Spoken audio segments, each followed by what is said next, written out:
Welcome to the Open Learning Campus, brought to you by the World Bank Group.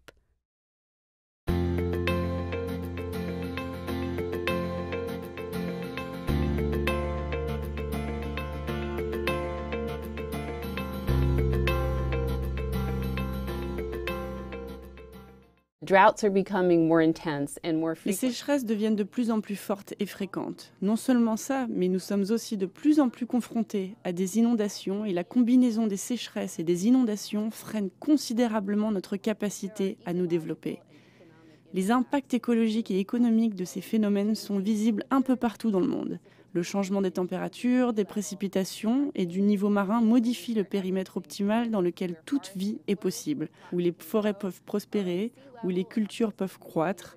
Le niveau marin et nos communautés côtières sont affectés. Et toutes ces choses dans toutes ces communautés se produisent simultanément.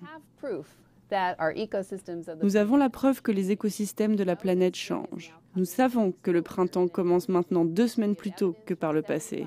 Nous en avons obtenu la preuve grâce à 75 jardins botaniques à travers le monde, qui mesurent le moment de la première sortie des feuilles ou de leur verdissement à chaque printemps. Nous disposons aussi de preuves indépendantes selon lesquelles les lieux où poussent les plantes changent en réaction au changement climatique. Des nouveaux records de chaleur ont été enregistrés sur toute la planète. Des milliers de records ont été battus dans de très nombreux pays l'année dernière. J'ai parlé de sécheresse. Nous constatons également que la fragilité de nos systèmes alimentaires dans le monde est mise à rude épreuve par ces sécheresses de plus en plus fréquentes. Les insectes nuisibles se déplacent également. Les insectes nuisibles et les espèces envahissantes sont beaucoup plus répandues en raison d'un temps plus chaud et plus humide qui leur permet de se déplacer dans de nouveaux climats. Nous disposons actuellement de plus de 25 000 ensembles de données sur une durée de plus d'une décennie qui montrent que les plantes et les animaux se déplacent en réaction au changement climatique. Ils se déplacent à un rythme de 6 mètres en altitude ou sur les montagnes par décennie ou alors à un rythme d'environ 6 km vers les pôles. Il existe de nombreux endroits sur la planète que nous appelons des points névralgiques de biodiversité. Ce sont les lieux qui jouissent d'une grande biodiversité qui malheureusement disparaît très rapidement. Si vous superposez les cartes climatiques et les prévisions des changements qui se produiront au niveau de ces points chauds, vous constaterez qu'un grand nombre des zones sur lesquelles nous concentrons nos efforts pourraient changer au point que les espèces ne seront plus capables d'y survivre. Avec un réchauffement de 2 degrés Celsius, on s'attend à ce que 20 à 30% des espèces de la planète soient menacées d'extinction.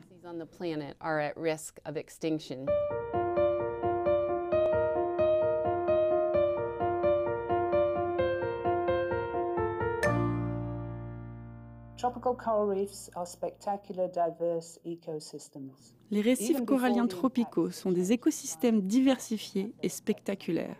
Avant même que l'impact du changement climatique commence à se faire sentir sur les récifs coralliens, ceux-ci étaient déjà menacés, du fait de la surexploitation, de la surpêche, de la pollution et du changement des modes d'utilisation de la Terre. Aujourd'hui, nous avons ajouté le changement climatique comme facteur de stress supplémentaire pour les récifs coralliens. Mais pourquoi devrions-nous nous soucier des récifs coralliens ?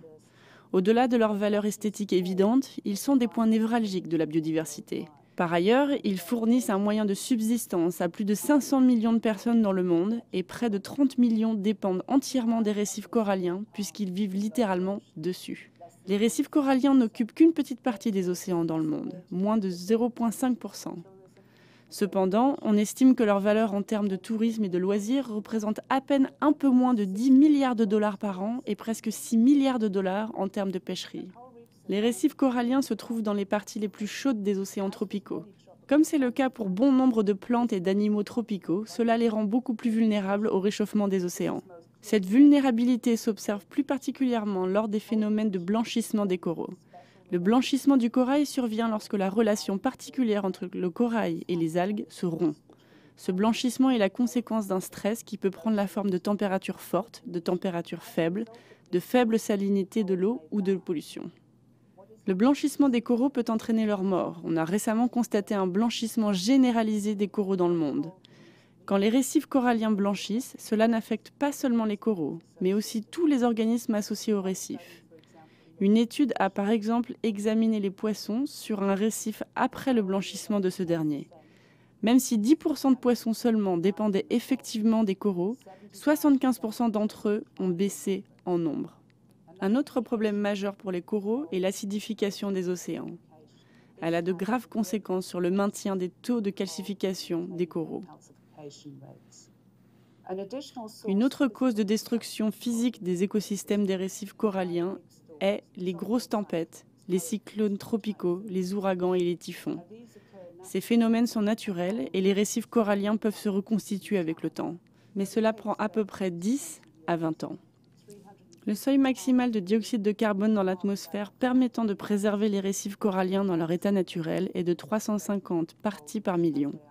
Si on atteint 450 parties par million d'équivalent de dioxyde de carbone, moins de 10% des récifs coralliens dans leur état actuel survivront. Et si l'on atteint le seuil de 550 parties, à la fin de ce siècle, il est très improbable que les récifs coralliens survivront.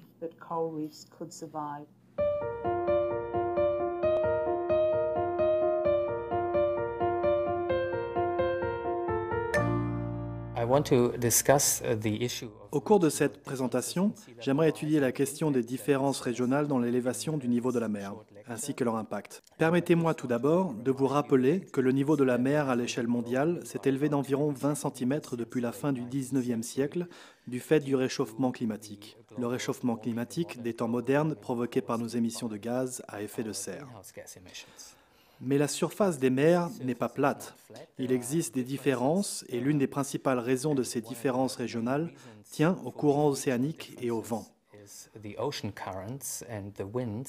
Ici, nous voyons la carte de ce que les experts appellent la topographie dynamique. Nous pouvons constater qu'il existe des différences allant jusqu'à plus ou moins 1 mètre à ce niveau. Une autre raison qui explique les différences régionales dans le niveau marin tient aux différences de gravité.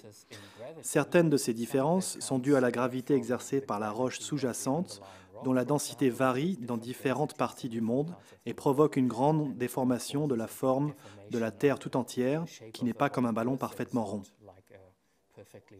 L'attraction gravitationnelle exercée par les glaciers de montagne et les grandes calottes glaciaires joue également un rôle important. Et ces différences régionales dans l'élévation du niveau marin doivent évidemment être prises en considération lorsqu'on examine l'impact de l'élévation du niveau de la mer. Parmi ces conséquences de l'élévation du niveau marin, on peut citer l'érosion côtière. Elle pourrait entraîner par exemple la disparition des écosystèmes côtiers tels que les marais d'eau salée ou la disparition des plages. Ces conséquences comprennent aussi, entre autres, l'intrusion de l'eau de mer dans les aquifères d'eau douce, à tel point que les réservoirs d'eau douce situés à proximité de la côte, qui sont utilisés pour l'eau potable par de nombreuses villes et populations rurales, sont infiltrés par l'eau de mer et deviennent ainsi inutilisables. Mais l'impact le plus grave de l'élévation du niveau de la mer est probablement le risque très accru d'inondation des zones côtières. On le voit sur ce diagramme, tiré du rapport du GIEC, qui montre par quel facteur s'accroît la fréquence des inondations. Les grands cercles présentent une multiplication par milliers, ce qui signifie que le phénomène devient 1000 fois plus fréquent et qu'on excède un certain niveau d'inondation par rapport à une situation où le climat reste inchangé. Les triangles circonscrivent les régions où le facteur est supérieur à 1000. La fréquence d'inondation d'une région particulière augmente d'un facteur considérable si le niveau de la mer s'élève, tel que prévu ici, à la fin du XXIe siècle.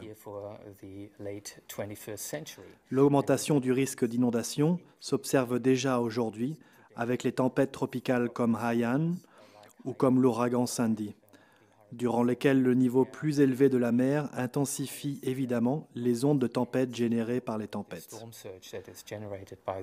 Souvent, cela accroît les ondes de tempête de façon disproportionnée parce que cela favorise la montée plus rapide des eaux sur les plateaux continentaux peu profonds si le niveau de la mer est plus élevé. Nous constatons également que certains des écosystèmes qui protègent les côtes des ondes de tempête seront endommagés par la hausse du niveau de la mer. On prévoit que des portions importantes de mangroves sur les côtes du monde pourraient être déplacées en raison de l'élévation du niveau marin. Que pouvons-nous y faire ? Nous devons tout d'abord nous adapter à la hausse du niveau marin qui affecte déjà de nombreux traits de côte à travers le monde. Mais nous devons également essayer d'arrêter l'élévation du niveau marin aussi rapidement que possible en réduisant nos émissions de gaz à effet de serre à l'échelle mondiale et en limitant le réchauffement climatique, à un maximum de 2 degrés Celsius, ou même bien en deçà de 2 degrés Celsius, pourrais-je ajouter, parce que même un réchauffement de 2 degrés Celsius peut entraîner une élévation du niveau marin qui sera très dévastateur pour certaines régions côtières vulnérables.